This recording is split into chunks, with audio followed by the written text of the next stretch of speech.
Bienvenue sur LinguaWire français A2. Aujourd'hui, deux histoires, des abeilles qui semblent avoir une vie intérieure et les prix des maisons qui montent à San Francisco. Pour vous aider à comprendre cet épisode, retrouvez les transcriptions, les traductions en anglais et le vocabulaire expliqué sur linguawire.com.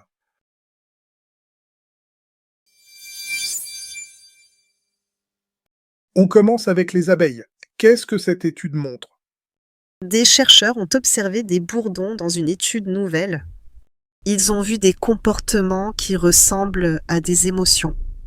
Des émotions chez des insectes, c'est surprenant. Où a eu lieu l'étude?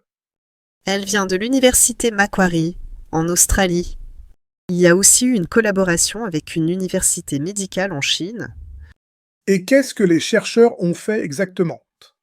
Ils ont regardé comment les abeilles réagissaient dans différentes situations. Selon l'article, cela laisse penser qu'elles ont une vie intérieure plus riche qu'on ne pensait. Donc on ne parle pas de preuves absolues, mais d'indices. Oui, exactement. Les scientifiques parlent de comportements liés aux émotions, pas d'un cerveau humain, Pourquoi cette découverte attire-t-elle autant l'attention? parce que les abeilles sont petites, mais leur monde semble plus complexe. Cela change un peu notre regard sur les insectes. Est-ce que cela veut dire qu'elles pensent comme nous? Non, pas du tout.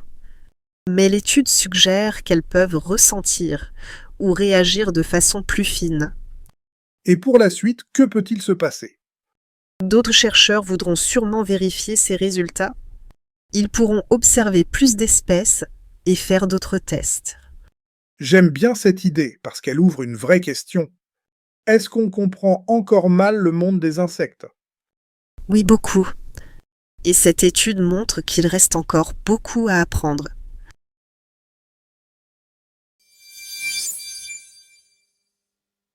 Passons maintenant à San Francisco. Les prix montent encore? Oui, et très vite. Le prix médian d'une maison est maintenant de 1,7 million de dollars. 1,7 million, c'est un record? Oui, selon les dernières données, c'est un niveau record pour la ville. Les maisons sont devenues très difficiles à acheter pour beaucoup de gens. Qu'est-ce qui pousse les prix si haut? La ville est au cœur de la révolution de l'intelligence artificielle. Beaucoup de travailleurs de ce secteur gagnent bien leur vie.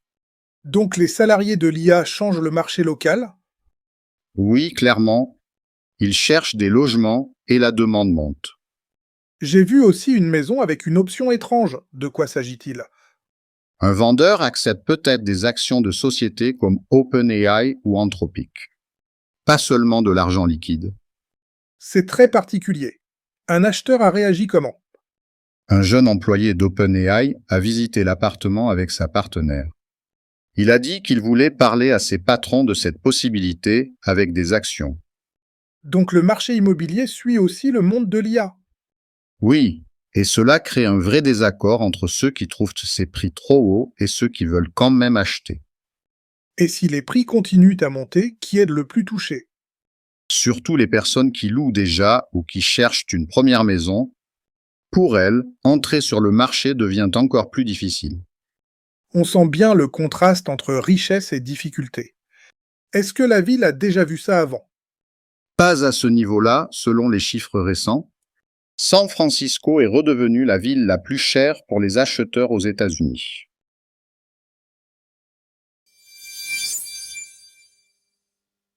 Premier point de vocabulaire dans l'histoire sur San Francisco. Le mot prix veut dire la somme à payer. Dans le reportage, on parle du prix d'une maison. Exemple, le prix du café a encore monté. Le mot marché veut dire ici le monde des achats et des ventes. Dans l'histoire, on parle du marché immobilier. Exemple, le marché des vélos électriques grandit vite. Le mot louer veut dire payer pour habiter quelque part sans acheter. Dans l'histoire, certaines personnes louent déjà un logement. Exemple, nous voulons louer un petit appartement. Deuxième point, l'expression monter. Ici, elle veut dire augmenter. On l'utilise souvent pour les prix, les températures ou le niveau d'une rivière. Au présent, Je monte, tu montes, il monte, nous montons. Exemple. Les prix montent encore, les températures montent pendant l'été.